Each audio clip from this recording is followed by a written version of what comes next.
At this point, almost everyone thinks that this market is topped out, that alt season is not going to happen, that it's the end of the bull run, and things are so bearish right now. Nobody cares about crypto, and it's just kind of comical. But this is like one of the best times to be looking into the space, doing a little bit of research, and finding altcoins that have incredible fundamentals that are also oversold in a big way. In this video, I'm going to be talking about 5 altcoins that you should be looking into this year, and I'm going to give you guys a few reasons on why. So welcome to the channel, everyone. My name is Nick. For those that are new to the channel, hopefully by the end of this video, you do become a subscriber. Let's dive on in and let's talk about a few things. Number one, the market right now.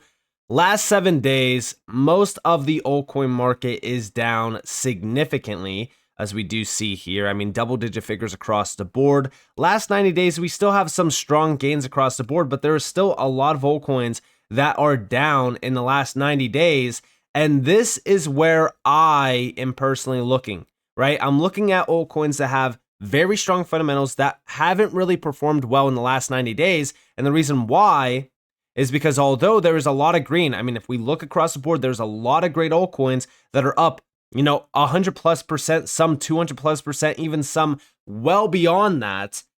And those are the ones that, although yes, I do have positions in them, I'm really not looking to add because they're already up significantly. I want to get in towards the, neutral territory or down significantly territory. And because, I'm looking at max ROI here. Okay. So let's look into this. What projects am I really looking at right now is the ones that are in strong narratives like the RWA space, the AI space, things like that. So let's start off with my number one pick, which is Ondo, right? So Ondo right now isn't down crazy over the last month or so. In fact, it's actually up about 11.35% on the last 1 month. The last 7 days, it's down about almost like 4%. The last day, it's about almost, 5%. But if we look at the last year, this thing is up. But the difference here is the overall chart pattern that we're trading in, which in my opinion is very similar back to 2024. And I do think that this thing is going to be trading significantly higher than where we are at right now. I wouldn't be surprised, honestly, if this thing did hit from this point, roughly a 10x plus. But this is one of those blue chip projects, right? Like we've been talking about Ondo, for the last couple days and the last week or so on the channel because of what's happening with Ripple, what's happening with Stellar. Now, if you have been in the Discord, you know about Ondo. Ondo has been a blue chip RWA player, for, a while now. And it's because of all their partnerships, all of the moves that they've been making. And if you have been following Ondo, then you already know about this, right? Like this is an enabler of the, tokenization side of things, but mainly they're focused on institutional grade tokenization products and financial services. And if we actually think about their ecosystem, I mean, their ecosystem is massive. And you can look at some of the moves that they've been making. For an example, here we have some of the players tied back to Ondo, which, by the way, take a quick look at this and focus on some of these names because one of them we're going to be talking about later on in this video. But if we look at their ecosystem, yeah, I mean, they have some very big players already tapped in, and that's just, scratching the surface. There's a lot behind Ondo to really kind of make this one of the most bullish RWA players in this space.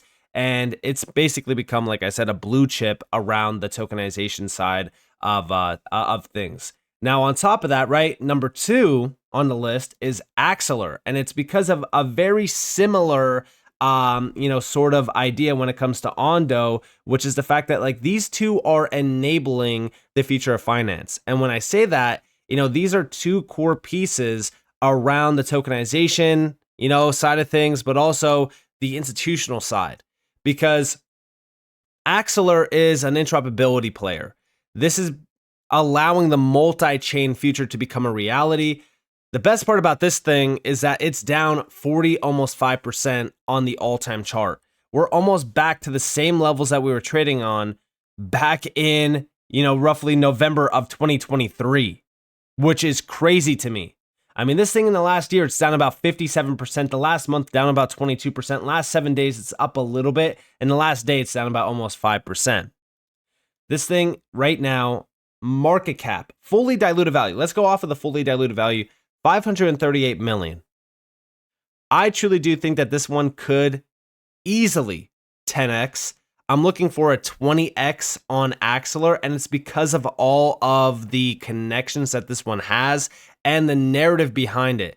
I think that 2025 is going to be a huge year, not just for tokenization, not just for AI, but interoperability, I do think, is going to have a big spotlight put on it. And it's because of all of the moves being made around the, TradFi and DeFi convergence space. And when I say that, I mean, when we look at Axelar, right, it's an interoperability platform. But if you look at the ecosystem itself, right, this is where things start to kind of fall into place. It already has big players connected to the platform through DeFi, through Web3. If we look at some of the expansions that have happened over the last couple, months, they did connect Onyx to the platform, which is a big one. But then you also have Uniswap connected to the platform, which is a DeFi giant. We know it's a DeFi DEX, right? You also have Microsoft on here, MetaMask, again, Uniswap being mentioned again. But if we look at these integrations, these are just, some of the smaller ones. We know that Axelar has connected with Hedera. We know that Axelar has connected with Ripple, with the XRP Ledger.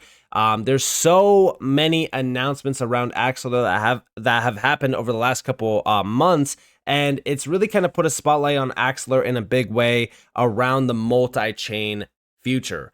But it's more so about the convergence of all of these big players in the space that are really kind of pushing forward the future of finance narrative, that are also pushing forward the tokenization narrative, and Axelar is connecting those to the TradFi or the, just Web 2 system sort of side of things. So I do think that Axelar is becoming a big gem in the space. I do think that's going to become a blue chip player as well. But I love to focus on these core pieces, right? Like these are going to become, in my opinion, core pieces for this space to actually become that multi $100+ trillion space eventually. Initially we do have to start with 10 trillion being targeted first, and these are the players that are actually going to enable that. Because how do we get to that? Well, we need to have the TradFi space. We need to have the big banks and the big institutions bring their value to the space, and the best way to do that is by onboarding them through the multi-chain future, essentially being able to park those amounts of money on multiple networks to not only target the efficiencies that those networks have to offer, but also target the users of those platforms as well.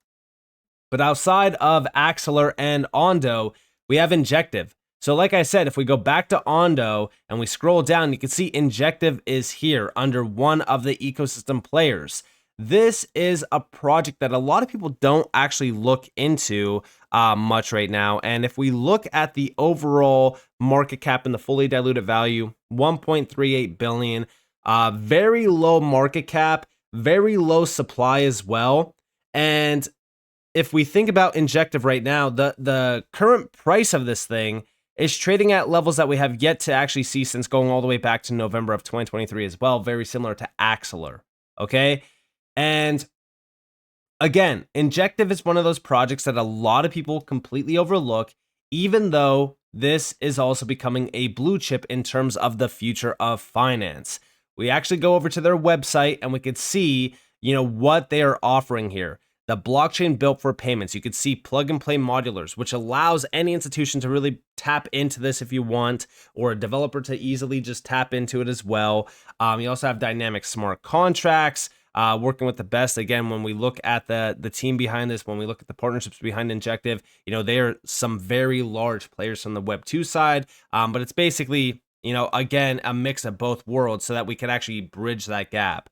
We also have lightning fast, lowest cost, and then also the multi-VM, really kind of powering that multi-chain narrative yet again. You can also see some of the real-time stats behind this. But if we look at the institutional players that are already tapped into Injective, right? Like look at all of these big players that are already tapped in. And again, I do think that Injective is one of those projects that I think a lot of people just completely overlook.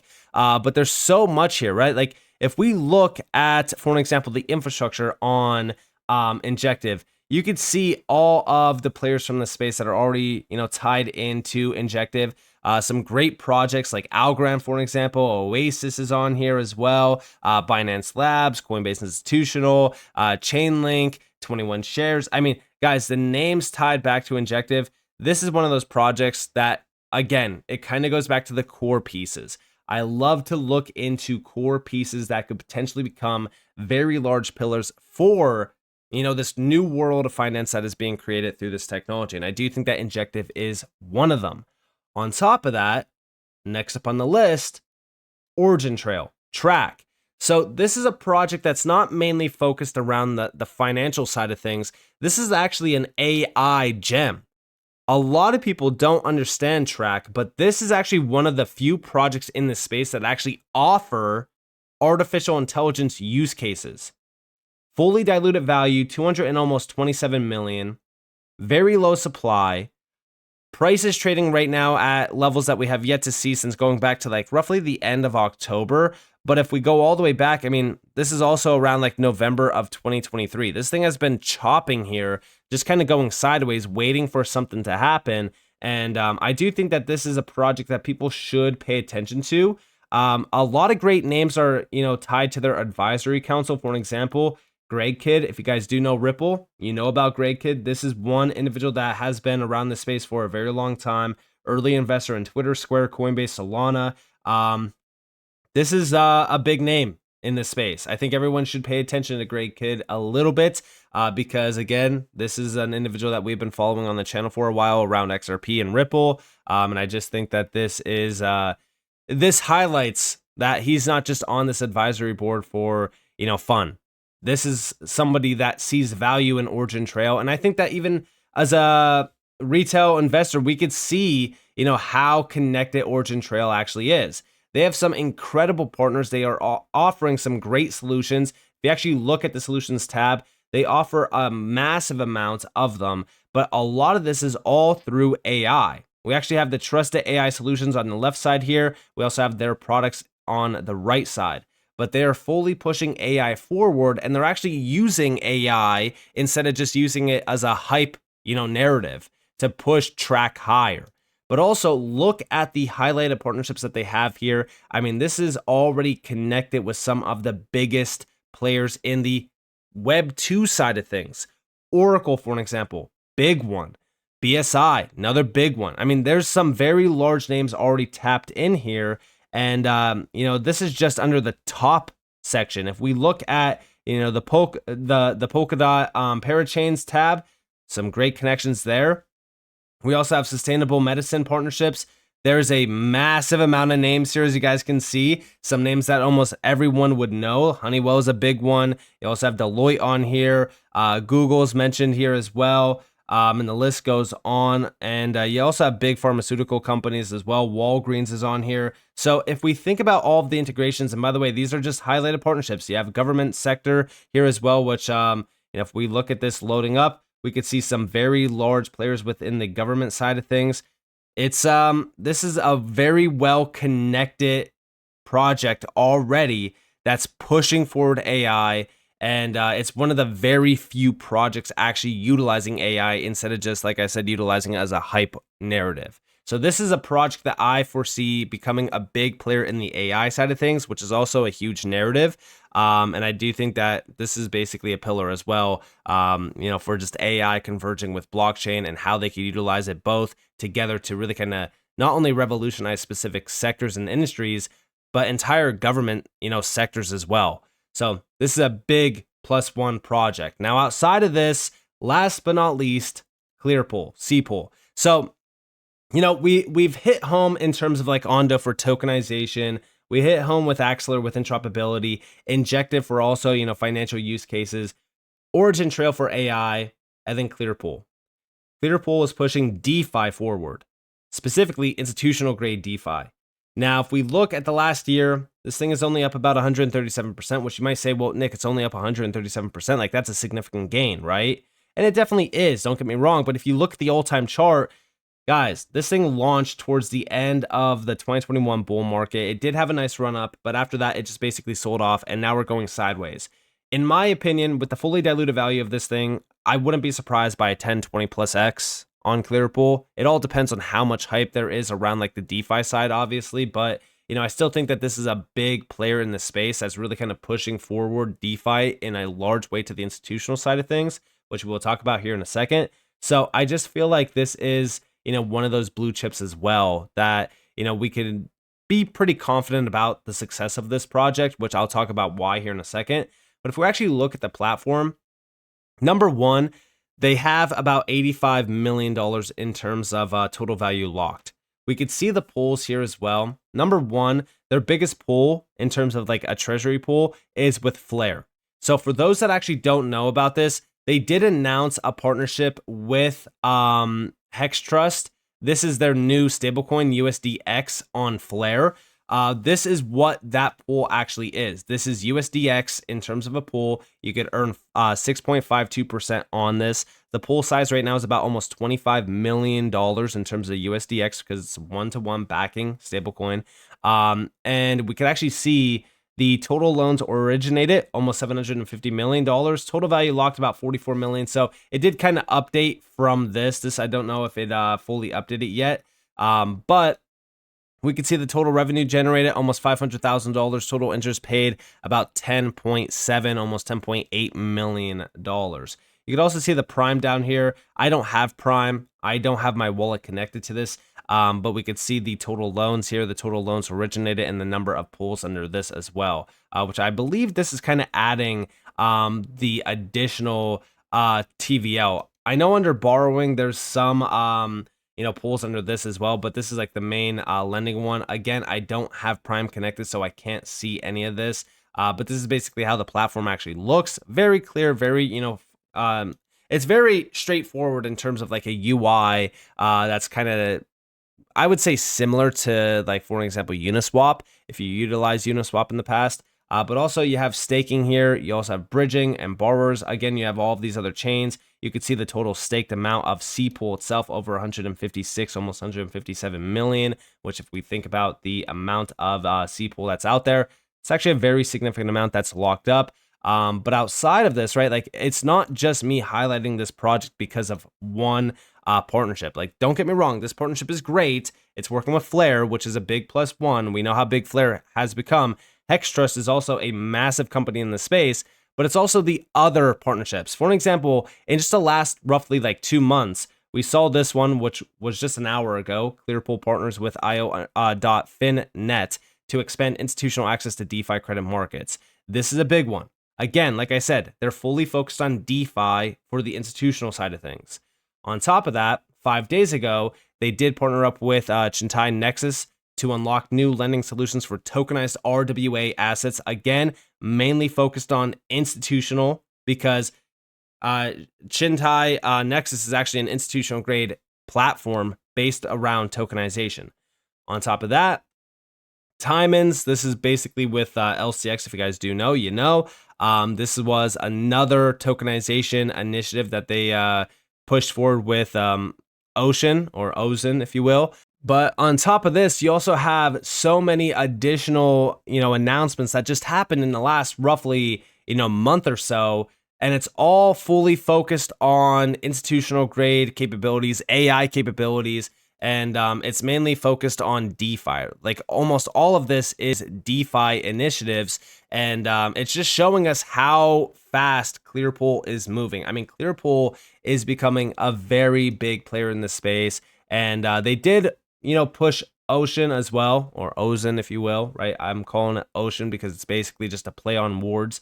But this is their testnet that's live, and this is basically built for RWA yield on tokenization assets, or tokenized assets, I should say. And I think that this is definitely, something that I think everyone should pay attention to, because we do know that tokenization is not just going to stop at bringing things on chain. We know that you're going to want to get yield on those assets. We know that it's going to lead to institutional grade DeFi initiatives, which is where Clearpool is really kind of making a big name for themselves through all of these partnerships that have happened over the last couple weeks. And I do think that Clearpool is becoming, like I said, a blue chip in that space. And I do think that this is going to be a very big winner this cycle as well, because we know how big tokenization has become. I don't think that's going to, slow down. I think that's just going to grow significantly larger. So definitely focus on Clearpool as well. So the top 5 altcoins to really kind of focus on this year, in my opinion, will be Ondo, Axeler, Injective, Origin Trail, and Clearpool. With that being said, I hope that you guys enjoyed this video. If you guys definitely leave a like, subscribe, turn notifications on because more free content. You guys are more than welcome to follow me on Twitter and join the free Discord down in the description below. And with that being said, guys, it's been Nick. Thanks for watching. Peace out.